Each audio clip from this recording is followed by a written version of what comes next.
नाम राजू होता है, अपनी माँ लक्ष्मी के साथ एक अंधेरे रास्ते पर जा रहा होता है। तभी उसे किसी के खाने की आवाज आती है। अरे माँ सुनो, कोई आवाज आ रही है, जैसे कोई खाना खा रहा है।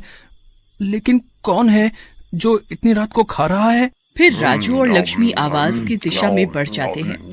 वहाँ एक औरत बैठकर खाना खा रही होती है। राजू और लक्ष्मी उसके पास जाते हैं, लेकिन जो उन्हें दूर से औरत दिख रही होती है, दरअसल वो एक चुड़ैल होती है। उसे देखकर दोनों डर जाते हैं। तभी चुड़ैल उनकी ओर देखती है और बोलती है, अरे तुम दोनों कौन हो और यहाँ कैसे आए? जी चुड़ैल जी, मैं लक्ष्मी हूँ और ये मेरा बेटा राजू है। आपके खाने की आवाज सुनकर यहाँ आ गए। आप इतने भुक्खड़ों की तरह जो खा रही थी, बहुत आवाजें आ रही थी। क्या कहा? भुक्खड़? मुझे ऐसे ही भूख लगती है। मैं जब जिंदा थी तब भी ऐसे ही खाती थी। आप तो एक नेक चुड़ैल लगती हैं। क्या हुआ था आपके साथ, बताइए ना मुझे। तुम जानना चाहती हो तो सुनो। एक गांव में चंपा नाम की एक औरत अपने पति ढीला सिंह और बेटे हिम्मत सिंह के साथ रहती थी। चंपा स्वभाव से ही बहुत मुंहफट, गुस्से वाली और बदतमीज थी। एक दिन वो अपने पति ढीला सिंह के साथ बैठी होती है। अजी सुनते हो, अपने बेटे हिम्मत की उम्र शादी की हो गई है। उसकी शादी की चिंता है कि नहीं? आप मेरी सुनते ही नहीं। अरे भगवान, जब से शादी हुई है सिर्फ तुम्हारी ही तो सुन रहा हूँ। तुम्हारी बात सुनने के बाद हिम्मत ही नहीं रह जाती किसी और की बात सुनने की। ओहो, ताने मारने का मौका तो बिल्कुल नहीं छोड़ते हो तुम। वाह, वैसे मैंने देखी है एक लड़की अपने हिम्मत के लिए, बहुत ही खूबसूरत है वो। तुम भी देख लेते एक बार। ठीक है, तुमने देखी है तो सब ठीक ही होगा। वैसे मैं देखकर क्या करूँगा? उसके बाद चंपा हिम्मत सिंह की शादी एक पिंकी नाम की लड़की से करा देती है। शादी के समय पिंकी के पापा श्यामलाल रोते हुए चंपा से बोलते हैं, चंपा जी, मैं अपनी बेटी नहीं जिंदगी दे रहा हूँ, इसका ख्याल रखना। और अगर कोई छोटी मोटी गलती हो जाए तो इसे माफ कर देना। भाई साहब, आप चिंता ना करें, मैं इसे अपनी बेटी की तरह ही रखूंगी। आप चिंता ना करें, बस आप जो दे रहे हैं देते रहना। पिंकी को चंपा और अपने पिता की बात पर कुछ शक तो होता है, लेकिन वो कुछ नहीं बोलती। शुरू में पिंकी को चंपा बहुत प्यार करती और उसका खूब ख्याल रखती। अरे मेरी बेटी, अपना थोड़ा ख्याल रखा कर, नहीं तो तेरे पिताजी बोलेंगे कि मैंने उनकी बेटी का ख्याल नहीं रखा। कुछ दिनों बाद पिंकी माँ बनने वाली होती है। हिम्मत सिंह उसे डॉक्टर के पास ले जाता है। अरे हिम्मत सिंह, मिठाई खिलाओ मिठाई। भाई तुम पिताजी बनने वाले हो और पिंकी बेटी तुम भी थोड़ा खाया पिया करो, नहीं तो तुम्हारे होने वाले बच्चे पर भी असर आएगा। हिम्मत सिंह ये बात सुनकर बहुत खुश होता है और घर पहुंचकर ये खुशखबरी अपने घर वालों को देता है। उसके बाद पिंकी अपना ध्यान रखना चालू कर देती है। जब से मैं माँ बनने वाली हूँ मुझे कुछ ज्यादा ही भूख लग रही है। तभी चंपा वहाँ आ जाती है और बोलती है, बेटी खाओ फिर खूब, कोई तुम्हारा मुंह थोड़ी पकड़ रहा है। इसके बाद चंपा पिंकी को खूब खिलाती पिलाती और उसका ध्यान रखती। लेकिन एक दिन जब पिंकी रोटी खा रही होती है तभी चंपा वहाँ आती है। ये कैसी भुक्खड़ गले पड़ गई है हमारे, देखो तो ऐसा लगता है जैसे सब घर वालों का खाना अकेले ही खा जाएगी। अरे माँ जी, आप ये बात क्या कह रही हैं? क्या हुआ? लेकिन चंपा कुछ नहीं बोलती और वहाँ से चली जाती है। उसके बाद तो मानो ये रोज की बात बन गई थी। चंपा रोज किसी न किसी बहाने से पिंकी को भला बुरा कहती रहती। एक दिन तो हद ही हो गई जब चंपा ने पिंकी पर हाथ उठा दिया और उसे खूब मारा। जब देखो खाती रहती है, घर का राशन क्या तेरा बाप दिलाता है? बोल उसे जाकर तेरे हिस्से का पैसा दिया करे। मनहूस बाप की मनहूस बेटी। अपने पिताजी की बुराई सुनकर पिंकी से भी रहा नहीं जाता और वो रोते रोते बोलती है, माँ जी, आप मेरे पिताजी को बीच में क्यों ला रही हैं? भला उन्होंने क्या किया है? आपको जो भी कहना है मुझे कहिए। तभी वहाँ हिम्मत सिंह भी आ जाता है और पिंकी को डांटते हुए बोलता है, चुप करो पिंकी, तुम मेरी माँ से तेज आवाज में बात करने की जरूरत नहीं है, ठीक है? माँ बिल्कुल सही कह रही है। हिम्मत सिंह की ये बात सुनकर पिंकी बिल्कुल टूट जाती है और अपने पिता श्यामलाल को फोन करती है।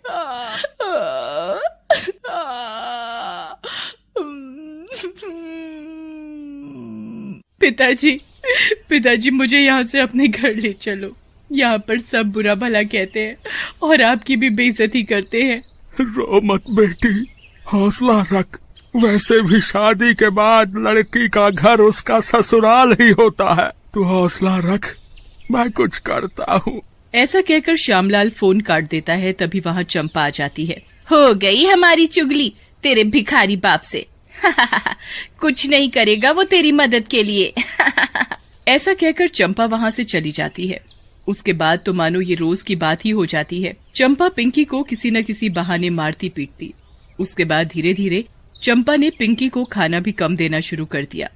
ये ले भुक्खड़, ठूस ले और फिर घर के सारे काम भी खत्म कर जल्दी से। माँ, मेरे शरीर में एक और जीवन है, मुझे भूख ज्यादा लगती है, मुझे थोड़ा सा और खाना दिया करो। कहीं इस बेजुबान को कुछ हो न जाए। हाँ हाँ हाँ, जीवन है तो मैं क्या करूं? तेरे भिखारी बाप ने कौन सा टकसाल दे दिया है जिसमें नोट छप रहे हैं? जो है खा ले और घर के काम जल्दी से खत्म कर। एक दिन चंपा, हिम्मत सिंह और ढीला सिंह बैठे बातें कर रहे होते हैं और पिंकी कमरे के बाहर खड़ी होकर उनकी बातें सुनने लगती है। अरे ये करमचली तो हमारा पीछा ही नहीं छोड़ रही।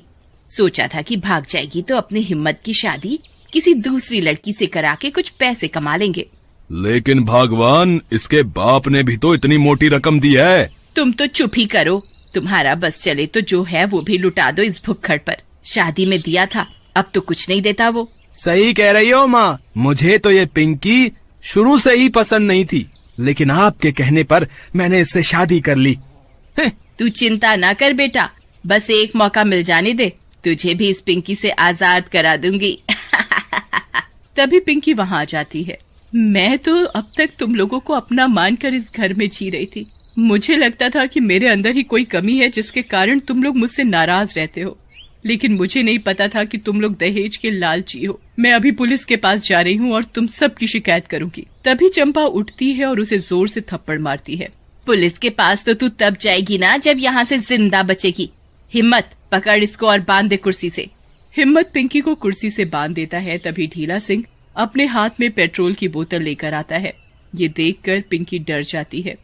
पिताजी, पिताजी, ये आप क्या कर रहे हैं? ये पेट्रोल किस लिए? पिंकी बेटी, हमें तो चुप करने का एक ही तरीका आता है। डाल दे ये पेट्रोल इस पिंकी के ऊपर। चंपा के कहते ही हिम्मत सिंह पिंकी के ऊपर पेट्रोल डाल देता है और फिर आग लगा देता है। चलो अच्छा हुआ, इस मनहूस से मेरी जान छूटी। अब मैं भी आजाद हूँ। पिंकी जलने लगती है और दर्द से चिल्लाती है। छोड़ दो मुझे, कोई तो बचाओ मुझे। हिम्मत, ये क्या कर रहे हो? मैं तुम्हारे बच्चे की माँ बनने वाली हूँ, ऐसा पाप मत करो।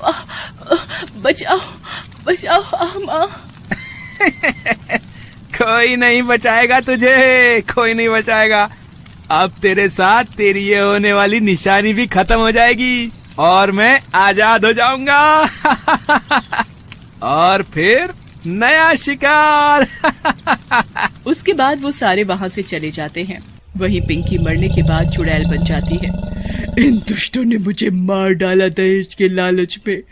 मेरे पेट में पल रहे छोटे बच्चे को भी नहीं छोड़ा। मैं इन सब दुष्टों को मार डालूंगी, किसी को भी जिंदा नहीं छोड़ूंगी। कुछ दिनों बाद चंपा अपने बेटे हिम्मत सिंह की दोबारा शादी की योजना बनाती है। उसी रात चुड़ैल उनके घर आती है।